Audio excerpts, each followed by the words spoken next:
Hey, Brown Girl Banter. Hey, Brown Girl Banter. I am Dr. Patience. And I am Dr. Dangerfield. We are so excited for you to be with us this episode. Like I said, Brown Girl, you always say, Brown Girl Banter is me and Dr. Dangerfield's intimate conversations that we have, and we like to bring them out there. And so this one, I don't know, it's going to, we'll see how you all feel about it. It kind of came from two different things. So I had a session, and someone said to me, I can't stand when people say I'm a strong black woman. And it resonated with me. And so she went on to explain why she felt that way. And so, who do I call as soon as, I need to debrief about that? None other than Me. Dr. Dangerfield. And so then we're on Instagram, and then I see an article about why someone doesn't enjoy the phrase black girl magic. And I said, oh my, who do I send that to? Dr. Dangerfield. Came into my inbox. And so the reason I think we both find this so intriguing is because it gives such a different spin on something that has been empowering and beautiful and cool, and we definitely don't diminish that at all. But man, when you hear people kind of describe the other side of it, it kind of is an interesting lens to view it through, I would say. It makes you think about, is it magic? Is it magic? We're just being who we are? Boom. And why does it have to be magic? Because wasn't nothing magic about all that work. When you had to, like, the double burden, we talk about this a lot, the double burden of being a woman, and then the burden of being a black woman. So that it comes along with life. It does. It's part of life. We show up every day as black women, women of color, and it's like, what is magical about that? Exactly. Especially when you've had to do, where you've been hit with some things where you're, like the whole strong black woman, it's like we're carrying this burden for our community. Is that fun? Is that fun? Is that magical? Exactly. Because when I think about magic, I'm thinking about ta-da. Exactly.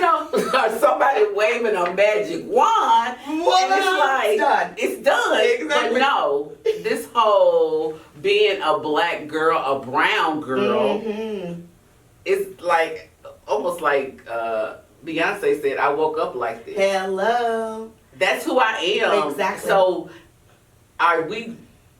I know it's from a place of empowerment saying, hey, when I show up, like, it's almost like we sprinkle dust. Like, we just sprinkle some dust, some magic dust on it. And people like, oh, she did that. But it's like everyday women out here doing the same thing that don't sometimes get that whole, what she did was magic. Right. Where she had to scrape, had to pull herself up by her bootstraps, because in our work as therapists, we hear these stories, and I can understand from what your client was saying. She's like, I hate being called strong because it's not a compliment. It's not a compliment. It's not a compliment. Exactly. She's like, I don't want to always be strong. Strongs are for oxen. Yes, exactly. She's like, I'm a strong ox. I am tired. She's like, I am exhausted. And somebody who is falling apart in your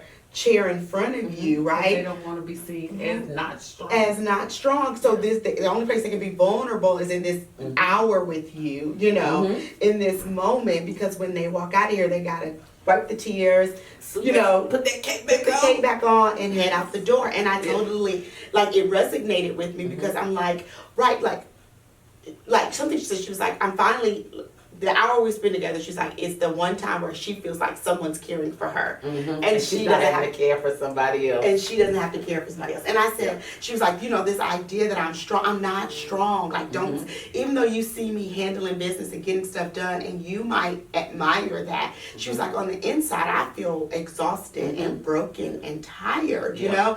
And I mean, it just made me think about the language, right? The things that we say to each other. And what that does to us, emotionally and mentally. Because we have to hold hold on to it and we have to hold it up because and then it gets in a place of like, am I really being authentic if I can't break down in front of you? Exactly. And something I have to share is like well, I don't know when this is gonna air, but last week I was like having one of those weeks where I was like literally tired. But I wouldn't say that I was tired. I was pushing through.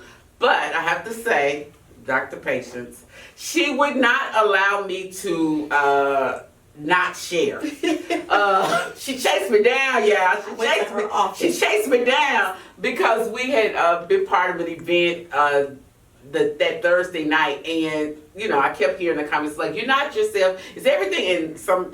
Are you okay?" And I'm like, "Yeah, I'm okay." And I'm like trying to put on a strong face, but I was tired because a lot of things have been going on, and just trying to get. But she was like willing to like chase me down, and then she wasn't gonna let me get away with acting like nothing was wrong, not anything was wrong. She was like, she showed up in my office, y'all. I was like, hey, y'all, and I would be honest. She texted me that morning, and she was like, I'm coming by, and I'm like, what does she want? I'm like, why is she coming by my office today? So then I give her these times, hoping that she was not gonna be available. She texts me, I'm outside. God said not so. He said not so. She's like, I'm outside, I'm on my way up. I'm like, oh man. She walks in, what's going on? I'm like, I'm tired. That's what it is. You know, this strong woman was like having one of those moments like, oh, I get very low. Let me just get through today. Exactly. You know, but having to carry that that burden, and it's funny. We talk about our department head when we were at Argosy, and I was going through my journal for the year. That's something I do for whenever my birth month comes on. I go like from year to year. So I came across. I had a conversation with Dr. Maya, and she talked about. She's like, you know what?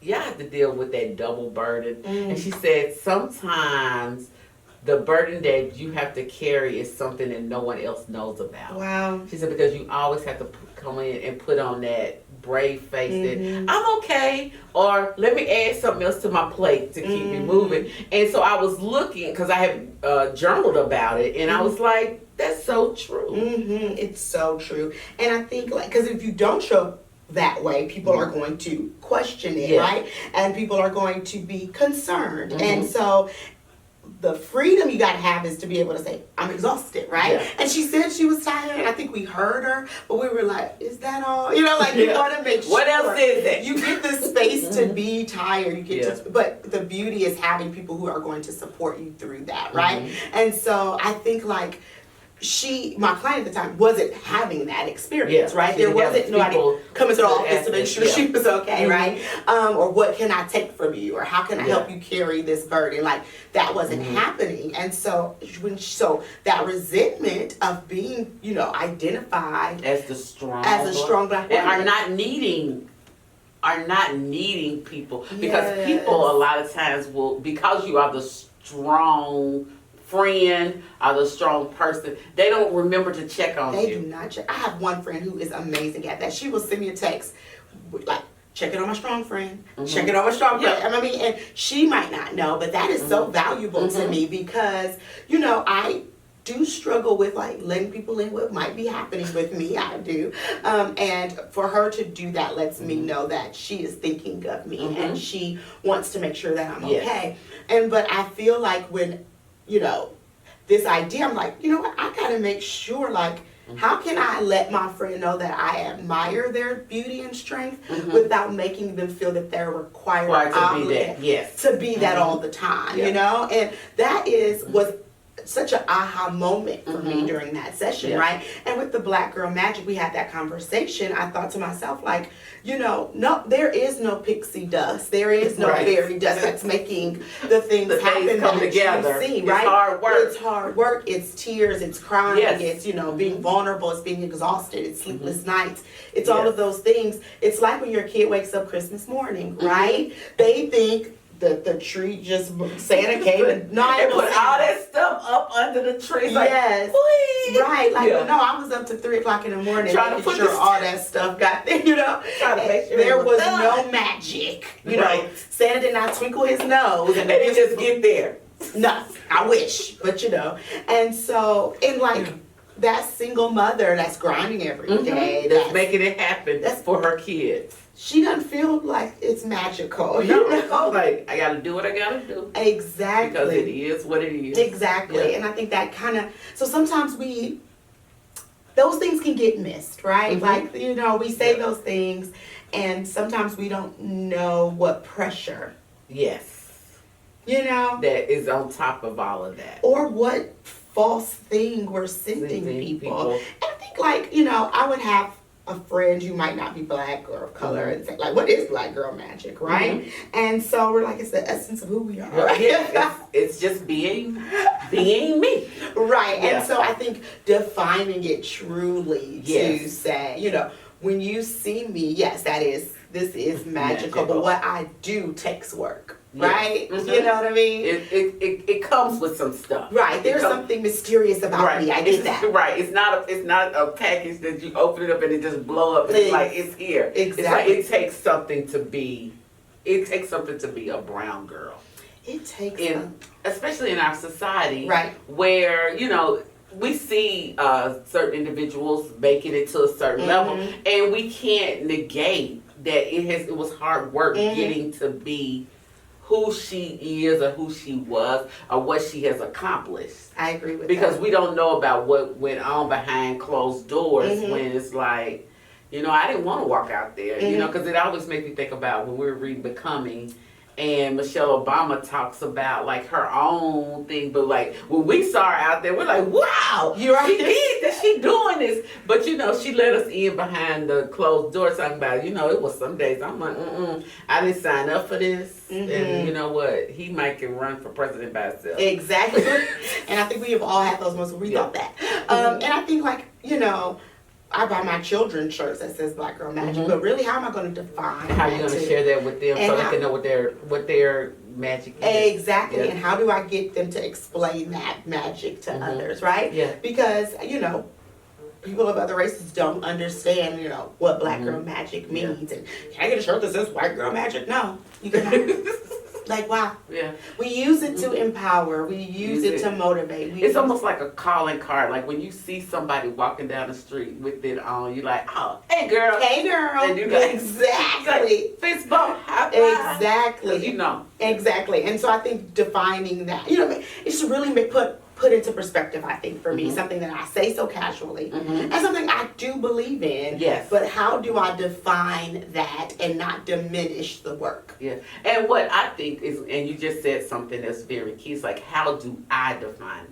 And I believe that Black Girl Magic is defined by the individual. The person, like because we all say it's part of our identity. It's who we are. It's what sets us apart, what makes us unique as, you know, the very diverse spectrum of brown girls, Black girls. It's like your pop. You know, like when you have that lip gloss on, it's like, I need to add that pop. That's your Black Girl Magic. Exactly. Your pop. And so what is that for you, right? And defining that, and then helping generations after us be able to define that. You know, I'm always thinking about, I have a lot of nieces and nephews, and I'm always thinking about my nieces and how do I encourage and empower them in today's society where maybe racism is very overt, right? Or where, you know, people, you know, where now we are coming into our own and accepting what beauty is, right? Beauty is not defined by a Victoria's Secret model. Right.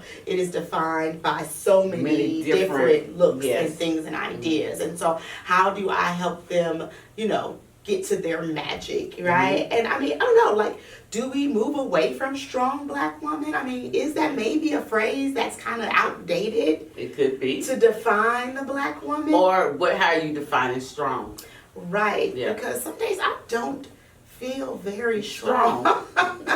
And don't want to Preach. feel very strong want to be Come on now. like, somebody take this away or somebody do something for me. Because I think about it, even, you know, as we know, I'm the single one of the group. And like, sometimes I'm like, I want somebody, you know, like, I be like, yeah, I want a husband. I want him to come in and help shoulder some of that. It's like, hey, I get to do these things, and I, you know, like I said, I enjoy the way my life is set up. But I, you know, I'm like, hey, I had the conversation with some of my friends. I'm like, I will pick up, you know, and just sit back and let you, like, hey, you want to lead? Hey, people, lead this. Do that. Lead this. I want somebody to come alongside and we do this together, but someone else to be able to make the decisions. Yeah. I'm like, as a entrepreneur, I'm like, sometimes I'm like, I need somebody to come in and say, well, one, shoulder some of these bills, but the other piece is I need somebody to come, like, just that extra, like, don't have to make the decision, Yeah. or somebody to back that decision about, because, like, you know, having to hold that thing up, because I got to keep this running. That's right. And so it's like being able to have that person come alongside, and like that man's like, hey, boo, you want to handle that? Because I really like how you, like, when you're talking to your husband and you're like, hey, babe, hey, boo, you did a great job with that. You know, and I'm Gotta like, keep them encouraged. I like, and so that's, you know, but that's being able, but you also show your vulnerability in being able to, you know, be the wife. And it, I mean, I think we talked about this like this week. What David Banner's recent article, yes. and what is it? The black woman feels the That he talks about black women not feeling love. That's it. And it like it's, and when I looked at the article a little bit more, it came out a couple of years ago when he released the song "Marry." And he was talking about like sometimes that black women feel like they are like probably the most unloved, unsupported. I don't want to say species, but you know, group in our society, because you're not getting support. You know, you're not getting supported by society, but then also you're not getting supported by by black men. And that kind of also kind of goes back to that meme that we saw with the guy with the pregnant woman, and He's holding her and had a gun. He had a gun in his hand, a rifle, and it was like, it's the black man's job to protect the black woman. That's what yes. it said. And so we were talking about that, like, you know, what does that mean? And it, you know, because, and I was telling a friend of mine, I'm like, you know, it goes back to slavery, you know, back to where the woman is being raped and, you know, snatched from her children, snatched from her husband. And the husband being removed from the family. Right, and then the, you know, the white woman of the slave owner mistreating her and, you know, having all these terrible things happen to her, and nobody was there to really protect her because her husband's, you know, in the field or he's out working. Yes, you know, and or being manipulated by the slave owner. And so we were like, how that generationally has played out and continues to be defined. And so, you know, who is there protecting, you know, that's probably where that strong came from. And then like, you know, who is there protecting because we her? had to carry the back of the, because seen as having to carry the back of the, be the backbone for the family. Yes. And how do you know, one thing I tell people all the time is, I like to feel safe, right? And so that's important. That's a key human need, but it's also for us as women. Right. And so my husband probably was like, why is that all our business? But I tell him all the time, like, dude, I need to feel financially safe, you know, emotionally safe, mentally safe, as well as just safe in my house. We got this big old window, y'all. I swear somebody gonna come through that thing, but it's a whole nother story for another day. But I tell him all the time, like, safety is so important to me. And then he gets frustrated because sometimes I'm like, if I feel vulnerable, like something is amiss, like, what's this bill? You know, or like, what's going on right here? And I'm like going to action mode, or like I start concocting a plan in my head. He's like, dude, I have this. I got this. I'm gonna need you to simmer down now, right? And so, but I mean, I think that's just in us, it's right? in us, to like this. Is my safety? Is my safety about to be? Oh Lord, right? Like we need to do this. He like, dude, really? This was from last year, and I need you to go put it away. I'm like, oh, okay. I mean, you know, today. Yeah, exactly. But I mean, it is that idea that Patience, you got to go into action mode. I got to take care of this. And I think that it is just that idea. Come up with a plan. That you are this strong black woman, right? You got all these magical powers, obviously. So we're gonna make it happen. Make it work. And so, I think that piece of it is like this safety piece that we have, like, is just so important to us as Black women that we have figured out, like, okay, I gotta be strong and I gotta make things happen, I gotta do this and blah. But I'm like, in today's society, I don't know if strong Black woman is like It's literally still a thing. the way It's we want to the define want to that. continue. The way we want to continue to look at Because it. being strong, as my client said, is exhausting. It's tiring. And I think that that's fair. Yeah. So if you got a new way to define it, please Put share it in with the us. comments and let us know. Right, or maybe you feel like we need to keep it, and maybe maybe we're looking at it from a lens. We are counselors, and so a lot of times we're always going to go mental health student. Yes, we're like, let's look at it from both sides. And like, is it affecting your mental health? Is it affecting your, but maybe emotional you need to hear being strong in corporate Yeah. America, where you're working with a bunch of powerful, crazy men, And and you got you to need kind of to tell yourself that. Yeah, let yourself be known. So we get it, Yeah. we understand, and we're open to feedback about that. Please, please. So we would love for you to share your thoughts about Yes, that, please. because I think that there's something to what David Banner said, and I think there's something to that meme. And so tell us your truth. What does that look like for you? And tell us all about your magic. Yeah, and how do you define it? And how do you define Black girl magic for you? Yes, that's so important. So we appreciate you tuning in, spending some time with us. I really hope that you leave comments, that you're following us on social media. That's super important. So tell them where they can follow you. You can follow me on Instagram. I am Dr. Patience. You can follow her. At I am Dr. Dangerfield. And you can follow us, Brown Girl Banter, at I am Brown Girl Banter on Instagram. And make sure you follow your on YouTube, that you've shared it, that you've liked it, that you are getting notifications when a new episode is turn up. them on. Go Please ahead and turn them on. I mean, those of you that are leaving feedback for us, and tagging us to things that are interesting. You all should do a topic on this. Yes, we appreciate We appreciate that, and we love it, and we come back and we talk about how we can implement it into our show. So please be sure to continue doing that for us. So we appreciate you, Brown Girl Banter. We will see you next episode. Take care, guys. Yeah. Bye. Bye, Brown Girl Banter.